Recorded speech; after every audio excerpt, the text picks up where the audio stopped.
அனைவருக்கும் வணக்கம். நான் உங்கள் சாந்தி பேசுகிறேங்க. இன்றைய பதிவில் நாம் என்ன பார்க்க போகிறோம் அப்படின்னு பார்த்தீங்கன்னா, நாளை மார்கழி மாதத்தின் முதல் நாள்.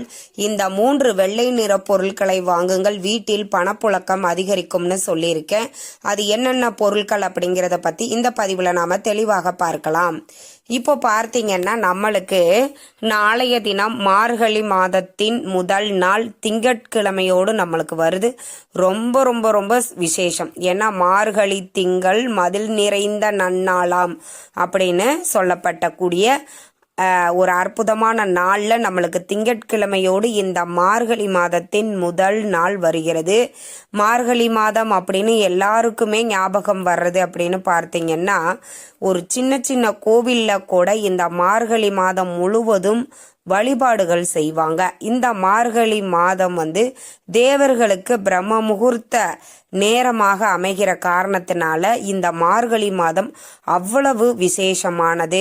இந்த மார்கழி மாதம் இறை வழிபாட்டிற்காகவே நம்முடைய முன்னோர்கள் ஒதுக்கப்பட்ட ஒரு மாதமாகும். இந்த மாதத்துல பார்த்தீங்கன்னா, வீடு கிரகப்பிரவேசம் பண்றது, திருமணம் போன்ற விஷயங்களை பண்ண மாட்டாங்க. அதனால இது ஒரு கெட்ட மாதம், பீடை மாதம் அப்படின்னு கிடையாதுங்க. இது இறை வழிபாட்டிற்கு உகந்த மாதம் அப்படிங்கிறதுனால நம்முடைய முன்னோர்கள் இது மாதிரி சுப நிகழ்ச்சிகள் நடந்தா இறை வழிபாட்டில் ஒரு குறை ஏற்படும், இறை வழிபாட்டில் முழு சிந்தனையோட நம்மளால ஈடுபட முடியாது அப்படிங்கிற காரணத்திற்காக சுபகாரியங்களை இந்த மாதத்துல செய்யக்கூடாது அப்படின்னு சொல்லி வச்சாங்க. சரி, இப்போ அப்பேற்பட்ட இந்த மார்கழி மாதத்துல தான் நம்மளுக்கு வைகுண்ட ஏகாதேசி வரும். பெருமாளை நாம வழிபாடு செய்ய அற்புதமான ஒரு நாள். அதே மாதிரி சிவனுக்குரிய திருவாதிரை வழிபாடும் நாம இந்த மார்கழி மாதத்துல தான் செய்வோம். அப்ப ஹரிக்கும் ஹரனுக்கும் உகந்த ஒரு அற்புதமான ஒரு மாதம். இந்த மாதத்தின் முதல் நாள், அதாவது நான் நிறைய பதிவுகள் கொடுத்திருக்கிறேன். ஒவ்வொரு தமிழ் மாத பிறப்பன்றும் நம்ம வாங்கக்கூடிய முதல் பொருட்கள், அதன் மூலமாக நம்ம வீட்டில் செல்வ வளம் அதிகரிக்கும். என்னங்க சொல்றீங்க, இந்த பொருட்களை வாங்கி வீட்டில் வைக்கிறதுனால நம்மளுக்கு என்ன பலன் கிடைக்கும் அப்படின்னா, ஒவ்வொரு நாளும் ஒவ்வொரு கிரகங்களுக்கு உண்டானது. அப்போ அந்த கிரகங்களுக்கு உண்டான பொருட்களை வாங்கி நம்ம வீட்டில் வைப்பதன் மூலமாக நம் வீட்டில் செல்வ வளம் பெருகும், பணப்புழக்கங்கள் அதிகரிக்கும் அப்படின்னு நம்முடைய முன்னோர்கள் அதை சொல்லி வச்சாங்க. ஆனால் அதை காலப்போக்கில் நாம் மறந்துட்டோம். அதனால் நாளைய தினம் மார்கழி மாதத்தின் முதல் நாள் நம்மளுக்கு திங்கட்கிழமையோடு வருது.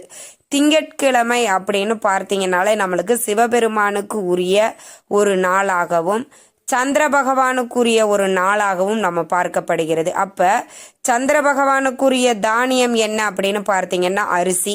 உங்க வீட்டில் ஏற்கனவே அரிசி இருந்தாலும் சரி, ஒரு 1/2 கிலோவாவது பச்சரிசி நாளைய தினம் வாங்குவது அற்புதமான பலன்கள் கிடைக்கும். பொதுவாக அரிசி, உப்பு இது மாதிரி பொருட்கள்ல மகாலட்சுமி வாசம் செய்கிறாள் அப்படின்றது ஐதீகம்.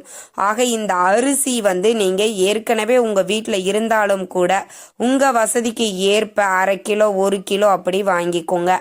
நல்ல வசதியா இருக்கிறோம் அப்படிங்கிறவங்க ஒரு மூட்டை அரிசி எடுத்து ஏதாவது அருகில் இருக்கக்கூடிய சிவன் கோவில், பெருமாள் கோவில், இல்லை எந்த கோவிலா இருந்தாலும் சரி, அம்பாள் கோவிலா இருந்தாலும் சரி, அந்த கோவிலுக்கு தானம் செய்வது அப்படிங்கிறது ரொம்ப சிறப்பானது. ஏன்னா இந்த மார்கழி மாதத்துல நம்ம அன்னதானம் செய்வது நம்மளுக்கு மட்டும் இல்லை, நம்ம குடும்பத்துக்கே அது பெரும் புண்ணியத்தை நம்மளுக்கு ஏற்படுத்தும்.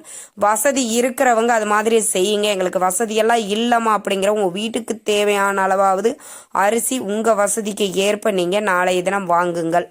அதே மாதிரி பார்த்தீங்கன்னா பச்சை கற்பூரம். இந்த பச்சை கற்பூரம் பணவசியத்தை ஏற்படுத்தக்கூடியது நம்ம எல்லாருக்குமே தெரியும்.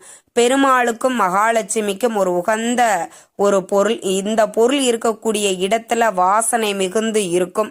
வாசனை இருக்கக்கூடிய இடத்துல மகாலட்சுமி வாசம் செய்வாள். மகாலட்சுமி இருக்கக்கூடிய இடத்துல வறுமை தரித்திர நிலைகள் நீங்கும் அப்படிங்கிறது ஐதீகம். அதனாலதான் பச்சை கற்பூரம் சின்னதா இருந்தா கூட பரவாயில்ல, ஒரு டப்பா வாங்கிட்டு ஏற்கனவே எங்க வீட்டுல பச்சை கற்பூரம்லாம் இருக்குது அப்படின்னா கூட நாளைய தினம் ஒரு டப்பா வாங்கி வச்சுக்கோங்க. அதற்கப்புறம் பார்த்தீங்கன்னா மல்லிகைப்பூ. நான் நிறைய சொல்லியிருக்கிறேன். இந்த மல்லிகைப்பூ வந்து நீங்கள் எப்போ சம்பளம் வாங்குறீங்க அப்படின்னா முதல்ல வாங்கக்கூடிய ஒரு செலவாக இந்த மல்லிகைப்பூவை வச்சுக்கோங்க. திருமணம் ஆயிடுச்சு அப்படின்னா மனைவிக்கு வாங்கிட்டு போங்க. திருமணம் ஆகலையே அம்மாவுக்கு வாங்கி கொண்டு போய் கொடுக்கலாம். அக்கா, தங்கச்சி அவங்களுக்கு வாங்கி கொண்டு போய் கொடுக்கலாம். யாருமே இல்லைம்மா நாங்கள் பேச்சுலர் அப்படின்னா கூட பரவாயில்ல, சுவாமி படங்கள் இருக்குது அப்படின்னா அங்கே வாங்கி கொடுங்க. ஏதாவது பூ வாங்கிட்டு போய் கோவிலில் கொடுத்து வழிபாடு செஞ்சுட்டு வாங்க. நீங்கள் சம்பளம் வாங்கின முதல் செலவாக உங்கள் சம்பள பணத்திலேருந்து அந்த மல்லிகை பூவை வாங்குவது மிக மிக அற்புதமான பலன்களை உங்களுக்கு கொடுக்கும். இந்த மல்லிகை பூ மகாலட்சுமிக்கு ரொம்ப பிடிக்கும். அதனால தான் ஒவ்வொரு மாதமும், நீங்கள் அது ஆங்கில மாதமாக இருந்தாலும் சரி, தமிழ் மாதத்தின் முதல் நாளாக இருந்தாலும் சரி, அப்போ வந்து நீங்கள் இந்த மல்லிகை பூவை வாங்குங்க. எங்களுக்கு சம்பளம் 1ஆம் தேதி எல்லாம் போட மாட்டாங்கம்மா, 10ஆம் தேதி தான் சம்பளம் போடுவாங்க அப்படின்னா கூட பரவாயில்ல. 10ஆம் தேதி சம்பளம் போடுறாங்க அப்படின்னா சம்பளம் போட்ட உடனே உங்கள் சம்பள பணத்தில் இருந்து ஒரு 20 ரூபாய் எடுத்து மல்லிகை பூ வாங்குங்க.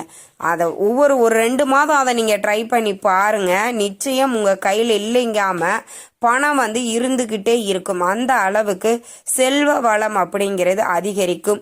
இந்த மார்கழி மாதத்தில் இந்த 3 பொருட்களை கட்டாயம் நீங்கள் வந்துட்டு வாங்குங்க. முடிந்தவர்கள் நன்றாக நல்ல வசதியாக இருக்கிறோம் அப்படிங்கிறவங்க, இது ஒரு குளிர் மாதமாக இருக்கக்கூடிய காரணத்தினால கோவிலுக்கு வெளியே அவங்க வந்துட்டு உட்கார்ந்துட்டு இருப்பாங்க, இல்லாதவங்க உட்கார்ந்துட்டு இருக்கிறாங்க அப்படின்னா அவங்களுக்கு பெட்ஷீட் வாங்கி கொடுக்கலாம், குடை வாங்கி கொண்டு போய் கொடுக்கலாம். இந்த குடை தானம், பெட்ஷீட் தானம் செய்வது அப்படிங்கிறது இன்னுமுமே உங்களுக்கு கூடுதல் பலனை உங்களுக்கு கொடுக்கும். வாய்ப்பு இருக்குது அப்படிங்கிறவங்க கண்டிப்பாக அந்த இது மாதிரியான பொருட்களை வந்து நீங்கள் தானமாக வாங்கி கொடுங்க. இல்லாதவர்கள், ஏழை எளியோர்களுக்கு இந்த பெட்ஷீட் தானம் செய்வது, குடை தானம் செய்வது. ஏன்னா இது குளிர்காலம், மழைக்காலம், அதனால் இதெல்லாம் அவங்களுக்கு தேவைப்படும். அப்போ நம்ம வாங்கி கொடுக்கும்போது அவங்க அவசர தேவைக்கு பயன்படுத்தும் பொழுது நிச்சயமாக அந்த தர்மத்தின் பலன் வந்து உங்களுக்கு கண்டிப்பாக கிடைக்கும். வாய்ப்பு இருக்கிறவங்க இந்த தானத்தையும் செய்யுங்க. இல்லை எங்களுக்கு அந்த மாதிரியெல்லாம் ஒன்றுமே, நாங்களே ரொம்ப கஷ்டப்படுறோம் அப்படிங்கிறவங்க இந்த மார்கழி மாதம் முடிவதற்குள் யாருக்காவது ஒருவருக்கு ஒருவேளை உணவாவது நீங்கள் அன்னதானம் செய்யுங்கள். ஏற்கனவே நீங்கள் நிலைவாசல் அந்த ஒரு பொருளை வையுங்க, உங்களுக்கு அன்னதானம் செய்த பலன் கிடைக்கும்னு தனியாக ஒரு பதிவு கொடுத்துருக்குறேன். பார்க்காதவங்க அதையும் செக் பண்ணி பாருங்க. அப்போ உங்களுக்கு ஒரு தெளிவான ஒரு விஷயம் வந்து உங்களுக்கு புரியும். இந்த தகவல் உங்களுக்கு ரொம்பவுமே பயனுள்ளதாக இருந்திருக்கும்னு நினைக்கிறேங்க. வீடியோ பிடிச்சிருந்தா லைக் பண்ணுங்க, ஷேர் பண்ணுங்க, கமெண்ட் பண்ணுங்க. இந்த பதிவை உங்களுடைய உற்றார் உறவினர்கள் நண்பர்களுக்கும் ஷேர் பண்ணுங்க. அவங்களும் பார்த்து பயன்பெறட்டும். நன்றி, வணக்கம்.